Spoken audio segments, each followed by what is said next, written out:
In this video, I'll show you how to fix microphone not working on WhatsApp using iPhone. So if you found that the microphone is actually not working for WhatsApp audio call, video call, or any other feature, then here is how you can fix the problem. But before that, if you're new to this channel, please give it a thumbs up and subscribe to my channel because this really helps me out.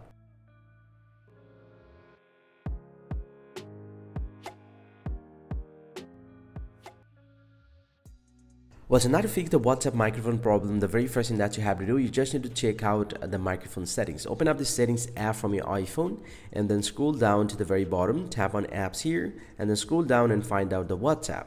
Once you get the WhatsApp app here, go ahead and tap on that.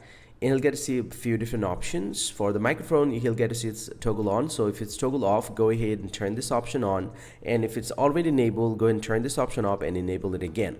And once you've enabled that, also enable the live activities. And once you have done that, just get back from here and restart your iPhone. You can tap on this virtual home button, device, more, and restart, and tap on restart in order to restart your iPhone. And once you get back, most likely your problem is going to be solved. Well, let's say you did this process but you still have the problem. Then the very next thing that you have to do, open up the App Store from your iPhone and then search for WhatsApp here.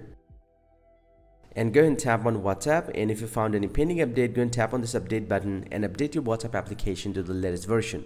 But if you don't find an update, you just need to get back from here and open up the settings app once again, and then scroll down, tap on general, and then tap on iPhone stores here, and you just need to search for WhatsApp. Go and tap on WhatsApp, tap on Offload app, and tap on Offload app. And lastly, just go ahead and simply tap on reinstall app. Then this will actually reinstall the WhatsApp application. Don't worry, this will not delete any data from your WhatsApp. It just reinstall the WhatsApp application and delete the cache. And once you get back, most likely your problem is going to be solved. Hope you find this very helpful, guys. If you do, please drop a like and subscribe to this channel. Or if you have any questions, please let me know in the comment section below. I'll see you guys around, and thank you very much for watching.